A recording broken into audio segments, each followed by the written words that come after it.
Saturday, guys, we talked to you about they did a lot of different things well they hadn't been doing some of the previous games. Yeah. What were some of the takeaways from that you were able to show them on film? Say, see, guys, when you do A, B, and C, it works. Well, from a defensive standpoint, protecting the paint, I thought we did a really good job of doing that. Being in the right spots off the ball, whether it's midline, lane line, in the gaps. I thought we did a good part of making contact first on our box outs and rebounding the basketball. I felt offensively our pace was good. We consistently made the extra pass, and I thought we could even have done it even better. I mean, we had 22 assists, and so there were some good things that we can build on, and we emphasized and we talked about over the last 2 days of practice. And honestly, the last 2 days of practice have been the best practices all year. It's the first time all year that I went home and I was like, wow, we're getting better, we're improving. And I was just really encouraged by our game on Saturday, but also by the last 2 days of practice. All 10 made threes were assistants Saturday. Yeah, it's nice. What does that reflect that maybe wasn't taking place previously? Well, I wouldn't reference what taken place in the past. I really liked, we always talk about good to great, and I felt like the ball didn't stop at good. I felt like it stopped at great. And we were just instinctively making the extra pass, whether it's for three or in transition or looking for more opportunities to get the ball down low into the paint, close to the basket. And so those are encouraging things that we can build on, and we definitely got to consistently do it better.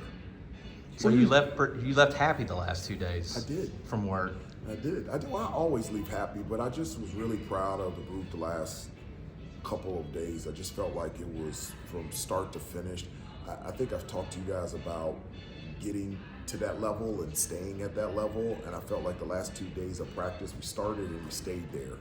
And so we'll see if we can translate that tomorrow night against Florida. Hubert, how do you assess where you guys are through 10 games now? Kind of wild. We're through that point. And then Yeah. Going into a big week with 2 really big opportunities. Yeah, I mean, I've been straightforward with the team and straightforward to anybody that asks questions. The level of success that we have is tied to 2 things: our commitment to defense and rebounding. Again, I don't think we've been hot in terms of shooting the ball from the outside, and we still lead the league in scoring. Offense is not the issue. It's can we consistently be a good defensive team and rebounding team? And so that's going to be the key for us against Florida, UCLA, and moving forward the remainder of the season. Yeah. How much have you emphasized rebounding? Oh my given gosh, Florida's stats ask through this point. Well, yeah. I mean, obviously, Florida is top 5 nationally in terms of second chance opportunities.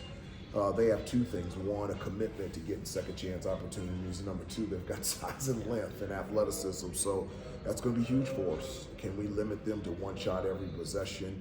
Be able to rebound the basketball, and the way that we've been transitioning from defense to offense, if we can rebound the basketball, it's going to put us in a situation where we've been really effective in transition offensively.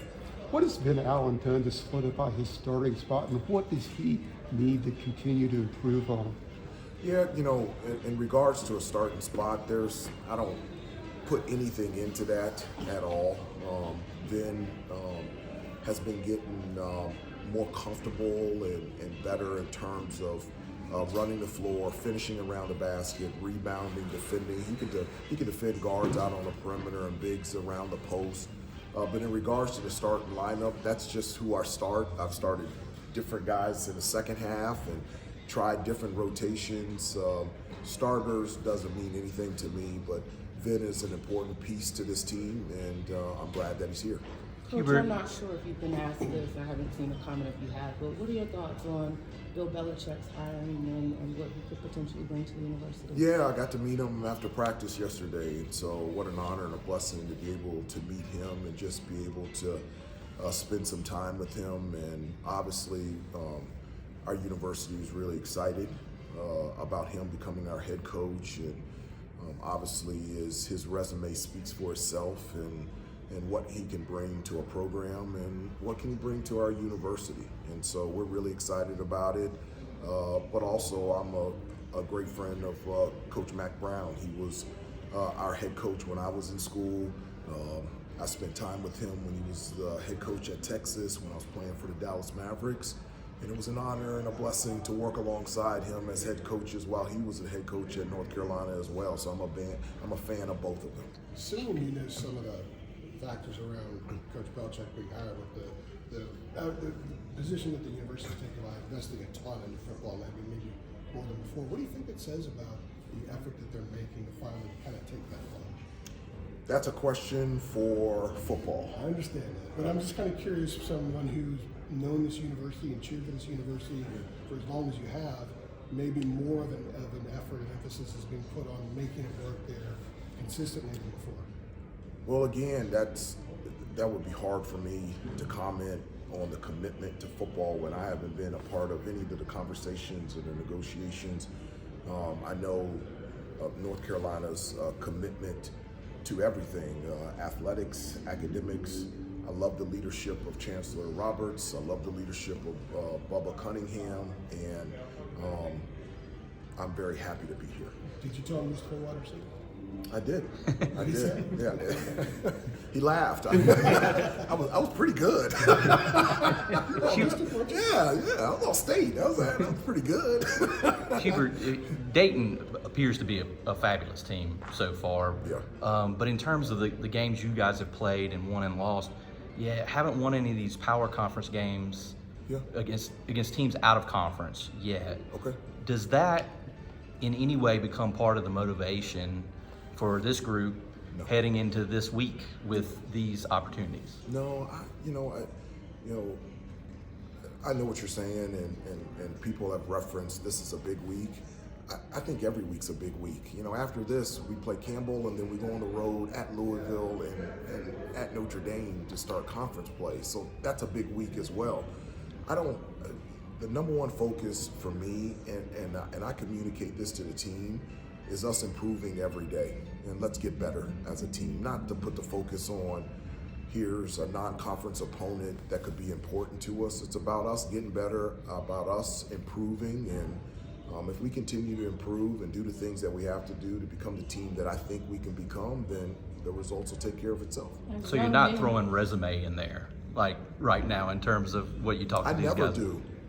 I never do. I am 100% always focused on the preparation and the process. I just am. The end result will take care of itself. It's something that I learned with Coach Smith and Coach Guthridge, and it's something not only that was enforced and taught by them, it's something that I believe in, and it's something that I coach.